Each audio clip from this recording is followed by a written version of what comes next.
लोकशाहीची लखतर, मतदानाची दुकानं, महापालिकेच्या निवडणुकीत पैशांचा पाऊस,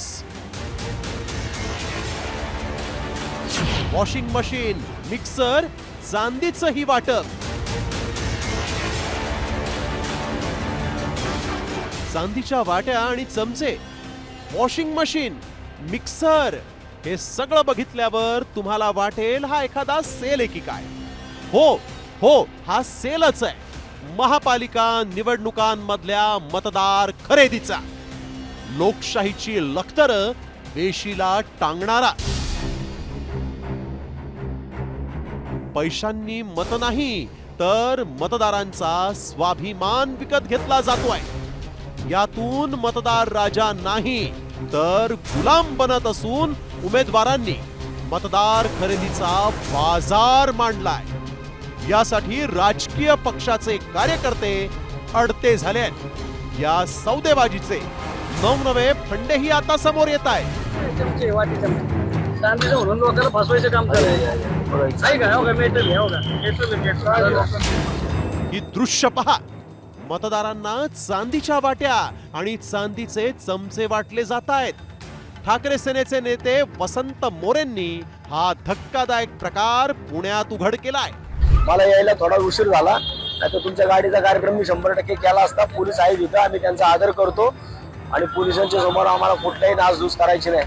त्यामुळं माझी विनंती आहे की मी पहिल्यापासून सांगतोय, निवडणूक लोकशाहीच्या पद्धतीने चालू आहे, ती लोकशाहीच्या पद्धतीने होऊ द्या. दुसरीकडे पिंपरी चिंचवड मध्ये चक्क मतदारांना वाटण्यासाठी आणलेल्या 19 वॉशिंग मशीन पोलिसांनी जप्त केल्या आहेत. उल्हासनगरच्या प्रभाग 3 मधील वंसवाणी टॉवर मध्ये मिक्सर वाटप केल्याची माहिती समजताच निवडणूक आयोगाच्या भरारी पथकाने इथं धाड टाकली आणि 17 मिक्सर जप्त केले. आता ही निवडणूक पैशांचा धुरळा, चांदी, वॉशिंग मशीन आणि मिक्सर वाटण्यापर्यंतच मर्यादित राहिलेली नाही, तर थेट देवालाही निवडणुकीच्या रिंगणात ओढण्यात आलंय. पनवेलमध्ये मतदारांना पैसे वाटण्याआधी मंदिरात बोलावलं जातंय. देवासमोर उभं राहून देवाची शपथ घ्यायला लावली जातीये. मी ज्याच्याकडून पैसे घेतोय त्यालाच मत देईन अशी शपथ घेतल्यानंतरच त्याला पैशांचं पाकिट दिलं जातं.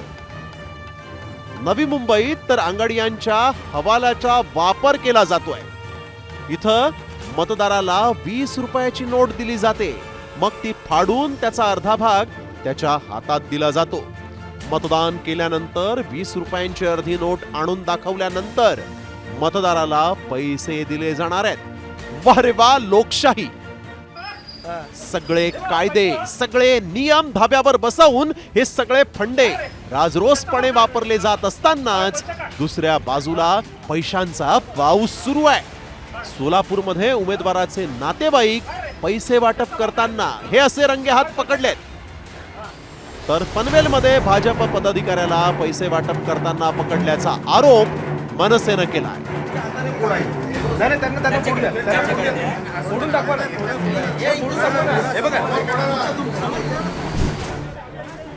तिकडे चारकोप मध्येही पैसे वाटपाच्या आरोपावरून जोरदार राडा झाला. तर चेंबूरमध्ये वॉर्ड क्रमांक 153 मध्ये शिंदे सेनेकडून पैसे वाटप करण्यात आल्याचं स्पष्ट दिसतंय. त्याचा सीसीटीव्ही समोर आला. तर या प्रकरणी शिंदे सेनेचा पदाधिकारी पप्पू भाटीला पोलिसांनी ताब्यात घेतलंय.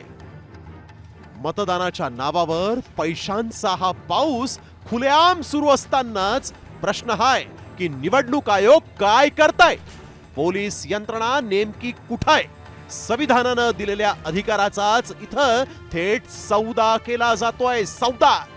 मतदारांनी लोकशाहीची बूज राखणं अपेक्षित आहे, मात्र मतदारच लोकशाहीचे धिंडवडे काढतायत. घेणारे आणि देणारे दोघही लोकशाहीची लखतर वेशीला टांगतायत. ब्युरो रिपोर्ट, साम टीव्ही न्यूज.